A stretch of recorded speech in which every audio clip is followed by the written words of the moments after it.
Indonesia में बाली यात्रा के दौरान मुझे वहां के एक शादी समारोह को अटेंड करने का मौका मिला। देखो, मुझे बहुत हैरानी हुई। शादी बहुत ज्यादा सिंपल थी। सभी बारातियों की एक ही ड्रेस, उनका एक एथनिक परिधान, पूरा कार्यक्रम बहुत ही ज्यादा सिंपल। लेकिन देखो, मुझे भारत में जो लेविश मैरिजेस होती है ना, उनकी याद आ गई। शादी में 250 करोड़ रुपए तक पानी में की तरह बहा देते हैं। Weddings are big money spinners. The biggest among them are destination weddings. Close to 4 million weddings are expected to be held in India. 4 million.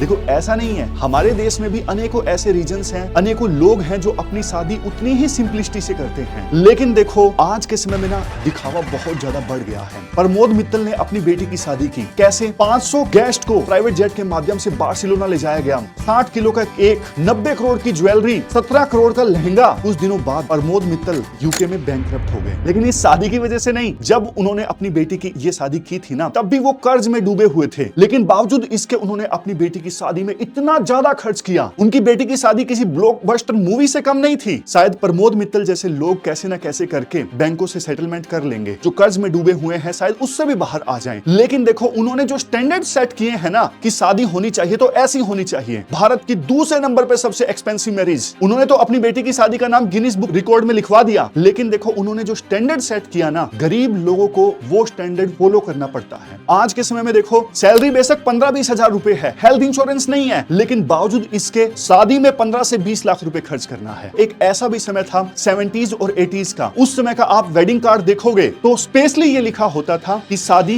Government control order के हिसाब से होगी। उस समय 25 गेस्ट से ज्यादा बुलाने की इजाजत नहीं थी। तो आज इस वीडियो में हम बात करेंगे भारत में मैरिज का कल्चर किस प्रकार से पूरी तरह से बदल चुका है, कैसे ये इवोल्व हुआ है। हमारा देश आजाद होता है 1947 में। लेकिन देखो, वो दशक अगर आपको याद हो तो उससे 4 साल पहले 1943 में बंगाल में एक बहुत जबरदस्त फेमीन आता है और उसमें लाखों लोग मारे जाते हैं। ये जो फेमीन था, ये जो डिजास्टर था ना, वो मैन मेड था। क्योंकि ब्रिटिशर्स ने क्या किया, भारत के ईस्ट रीजन से फूड ग्रेन्स को भेज दिया वर्ल्ड वार सेकंड में लड़ रही अपनी आर्मी के लिए। तो यहाँ पर अनाज बचा ही नहीं। लेकिन देखो, देश को आजादी मिली, उसके बाद भी इंडिया फूड ग्रेन्स के मामले में सेल्फ सफिशिएंट नहीं हो सका। इंडिया दूसरे देशों से अनाज इंपोर्ट करता रहा। 1960s आया, यूएस का PL 480 प्रोग्राम, इंडिया अनाज ले रहा था यूएस से। इस प्रोग्राम के अंतर्गत जब देखो एक जहाज फूड ग्रेन का आता था ना, फ्रंट पेज पे न्यूज छपती थी कि एक जहाज फूड ग्रेन का पहुंचा। ये हालत थी इंडिया की उस समय। बट देखो, यूएस ये प्रेडिक्ट कर रहा था कि इंडिया में इतनी ज्यादा फूड ग्रेन्स की कमी है कि बंगाल फेमीन में जितने लोगों की डेथ नहीं हुई, उससे ज्यादा लोगों की डेथ अब होगी। क्योंकि देखो, यूएस इंडिया को ना मजबूर करना चाहता था। यूएस चाहता था कि इंडिया वियतनाम के इशू पर अपना स्टैंड चेंज करे, यूएस के पक्ष में इंडिया अपना स्टैंड करे। और यूएस ये भी चाहता था इंडिया हमें इजाजत दे अपनी इंडस्ट्रीज को इंडिया में इस्टेब्लिश करने की। लेकिन इंडिया नहीं माना। उस समय देखो, बाद में जब प्रधानमंत्री लाल बहादुर शास्त्री थे ना, इतना ज्यादा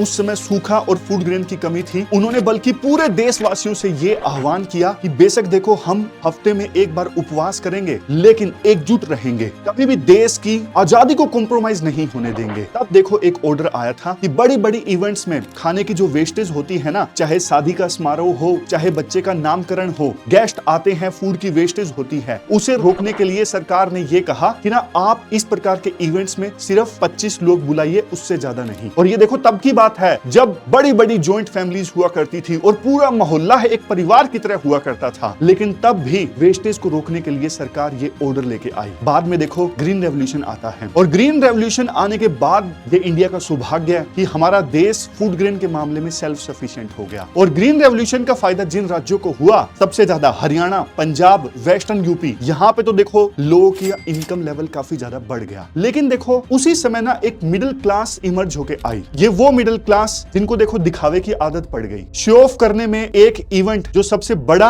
इवेंट बन गया, वो था शादी। उस समय देखो, एक बहुत बड़ी वेडिंग इंडस्ट्री इमर्ज होके आई। वेडिंग मैनेज करने के लिए, वेडिंग प्लान करने के लिए, इवन शादी.com, जीवनसाथी.com जैसी वेबसाइट्स भी इमर्ज होके आई। ये शुरुआत होती है पंजाब हरियाणा से। फिर बाद में उस समय पुराना जो ऑर्डर था ना, लिमिटेड गेस्ट वाला, वो ऑर्डर हटा दिया गया और देखते ही देखते पूरे नॉर्थ इंडिया में लेविश मैरिजेस करने का एक चलन स्टार्ट हो गया। और इसके लिए देखो एक बड़ा रीजन रिस्पॉन्सिबल बॉलीवुड भी है। 90s में देखो आप कैसी मूवीज आई, हम आपके हैं कौन, उसके अलावा दिल वाले दुल्हनिया ले जाएंगे, हम साथ साथ हैं। ऐसी मूवीज में आपने देखा होगा शादी कैसे दिखाई जाती है, बहुत बड़ा इवेंट जो कई दिनों तक चलता है, पूरी फैमिलीज इकट्ठा होती हैं। तो देखो जब मूवीज में इस प्रकार से चीजें दिखाई जाने लगी तो मिडिल क्लास के ऊपर प्रेशर और भी ज्यादा हो गया कि जैसा मूवीज में होता है वैसे ही शादी करनी है। मतलब एक लड़का लड़की के लिए शादी एक बहुत बड़ा इवेंट थी, लेकिन उसके बाद देखो कल्चर ऐसा बन गया कि ये दो फैमिलीज के लिए एक अच्छा टाइम स्पेंड करने का मौका है, एक अच्छी गैदरिंग होनी चाहिए, सेलिब्रेशन होना चाहिए, फन टाइम होना चाहिए, पार्टी होनी चाहिए, उस टाइप का कल्चर ज्यादा बन गया। उसके बाद तो देखो जैसे ही नई सेंचुरी आई तो अजीबोगरीब शादियां दिखनी स्टार्ट हो गई। हर कोई अपनी शादी को यूनिक बनाना चाहता था। जैसे देखो गुजरात में बारातियों को बोला गया, जैसे ट्रेजर हंट होता है ना, तो बारातियों को बोला गया कि आप वेन्यू ढूंढिए, उन्हें हिंट दिए गए बकायदा। हिमाचल प्रदेश में एक ऐसी शादी हुई जिसमें स्काई डाइविंग करते हुए कपल ने कस्में खाई। उत्तराखंड में एक शादी में बाराती पहुंचे पैराग्लाइडिंग करते हुए। राजस्थान में हॉट बैलून में लड़का और लड़की शादी अटेंड करने के लिए आते हैं। आप देखो कोई भी आइडिया सोचिए और सर्च मारिए नेट पर, वैसे शादी हो चुकी होगी। और इसमें देखो पता है क्या, एक चीज जो वेडिंग प्लानिंग वाली कंपनीज है ना, उनके बीच में भी एक कंपटीशन होता है, कौन यूनिक ढंग से शादी करवा सकता है। जो जितना ज्यादा यूनिक ढंग से शादी करवाएगा उसकी उतनी ही ज्यादा प्रेस्टीज मार्केट में। और वो फिर फैमिलीज को कन्विंस भी करवाते हैं कि लाइफ में सिर्फ एक बार ऐसा मोमेंट आएगा, पूरी दुनिया देखेगी, और उनके जाल में फैमिलीज फंस भी जाती हैं। लेकिन देखो हर कोई तो इस प्रकार से खतरों के खिलाड़ी टाइप शादी कर नहीं सकता। बहुत सारे ऐसे लोग हैं जो सिंपल शादी करते हैं, बट दिक्कत ये है आज के समय में सिंपल शादी का बजट भी तो 6 लाख से 1 करोड़ तक का पहुंच गया है। लेकिन लोग ऐसा करते क्यों हैं? मतलब कई बार तो ऐसे उदाहरण देखने को मिलते हैं, जैसे एक उदाहरण आपको देता हूं, रोली अहिरवाल, बहुत ही गरीब परिवार से संबंध रखने वाली महिला। उसने अपनी 16 साल की बेटी की शादी की,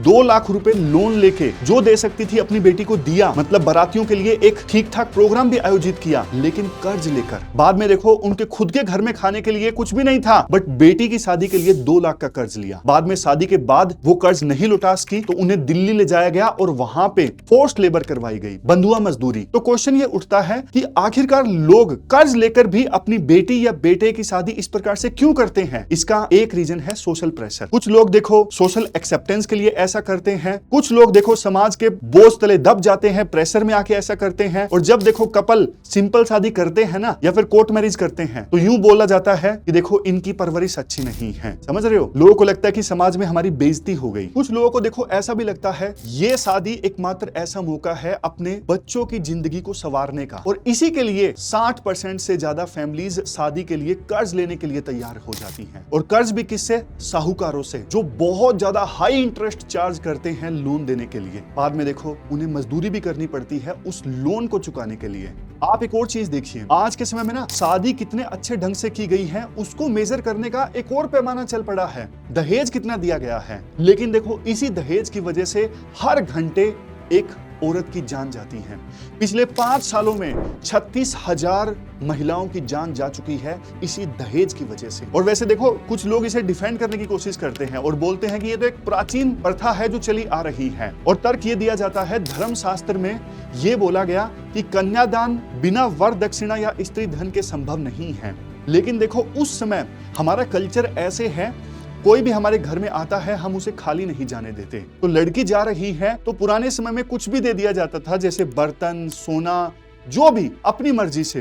बट आज ये देखो मर्जी नहीं रह गया है, आज ये एक बहुत बड़ा बर्डन हो गया है। समझ गए हो? जो पहले देखो एज ए गिफ्ट दिया जाता था लड़की को, आज उसके लिए बकायदा बोली लगती है। लोग लड़का लड़की बाद में देखा जाता है, पहले एक क्वेश्चन ये पूछा जाता है लड़की वाले कितना लगा देंगे, 1 करोड़ 50 लाख। उसके बाद तो देखो ये तय होता है कि हाँ लड़का लड़की आपस में देखें, विचार मिल रहे हैं नहीं मिल रहे वो तो बाद में भी मैटर नहीं करता। समझ रहे हो ये चीज? मैं आपको एग्जांपल देता हूँ, राजस्थान के एक हडोती गांव का। वहां पे देखो दुल्हन के ऊपर ना प्राइस टैग लगता है और दुल्हन बिकती है। दूसरी तरफ आप बिहार का एग्जाम्पल देखिए, बिहार में एक ऐसी जगह है लड़कों के ऊपर प्राइस टैग लगता है और लड़के बिकते हैं। फर्क इतना है, राजस्थान के हडोती गाँव में दुल्हन के ऊपर प्राइस टैग लगता है और बिहार में दूल्हे के ऊपर प्राइस टैग लगता है, समझ रहे हो। लेकिन देखो ये जो नीलामियां होती है ना, ये शादी के पवित्र बंधन को झकझोर के रखती हैं। यहाँ पे देखो एक और एंगल निकल के आता है। अब लड़के की सरकारी नौकरी है, चाहे वो पीएन की हो, शादी आसान। बेशक एक लड़का 1 करोड़ की प्रॉपर्टी का मालिक है, फर्क नहीं पड़ता, लेकिन सरकारी नौकरी पीएन की है तो फिर उसको दुल्हन आसानी से मिल जाती है। आप ये इंटरेस्टिंग किस्सा देखिए। महाराष्ट्र के बुलढाना डिस्ट्रिक्ट में एक गांव डोंगर सेवाली, वहां पे किशोर नाम का एक युवक 1 करोड़ की प्रॉपर्टी का मालिक, लेकिन फिर भी बार बार रिजेक्शन। उसके बाद तो किशोर ने हार मान के सरकारी नौकरी की तैयारी स्टार्ट की ताकि शादी अच्छे से हो जाए, जल्दी हो जाए। आज के समय में बकायदा मार्केट में ना एक रेट लिस्ट है।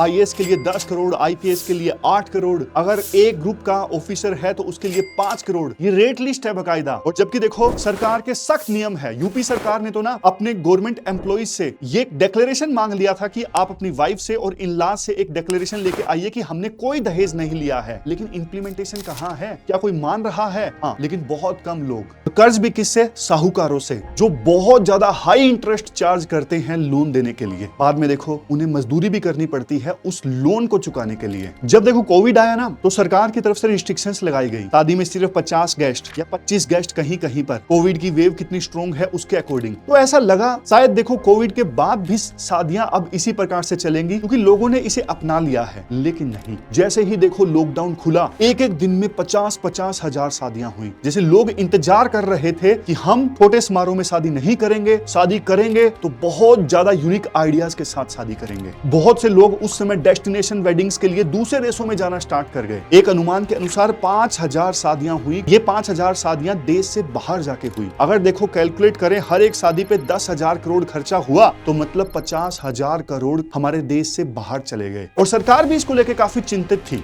जैसे देखो योगा, स्पिरिचुअलिज्म के लिए इंडिया पूरे वर्ल्ड में जाना जाता है, ये इंडिया की सॉफ्ट पावर का हिस्सा है। उसी प्रकार से इंडिया में देखो पुराने रीति रिवाजों के हिसाब से शादियां होती है ना, ये भी इंडिया की एक सॉफ्ट पावर है। प्रधानमंत्री मोदी ने मन की बात में एक बात बोली, हमें ना हमारे देश में इस प्रकार से इंफ्रा डेवलप करने की आवश्यकता है और प्रमोट करने की आवश्यकता है कि दूसरे देशों से लोग शादी करने के लिए भारत में आए। और इसके लिए सरकार ने कैंपेन भी चलाया। बड़े बड़े जो होटल चेन मालिक है ना, इवन जो मल्टीनेशनल कंपनीज वाले जैसे हिल्टन, इन सबको बुलाया गया, बोला गया कि आप यहाँ पे इंफ्रा तैयार कीजिए, हम हमारे देश को वेडिंग के लिए ग्लोबल डेस्टिनेशन के तौर पे प्रमोट करना चाहते हैं। और जो हिल्टन होटल वाले हैं ना, वो कहते हैं हमारा पूरा इंफ्रा भारत में ऐसा है कि वेडिंग बढ़िया ढंग से हो सके यहाँ पे, और ये हमारे लिए भारत में एक बहुत बड़ा बिजनेस है। और जानते हो एक चीज, इन बिग फैट वेडिंग्स में कितना फूड वेस्टेज होता है? यूएनईपी के एक रिपोर्ट के अनुसार फूड वेस्टेज के मामले में इंडिया पूरे वर्ल्ड में दूसरे नंबर पे है। जहां देखो एक तरफ इंडिया में इतनी हंगर है,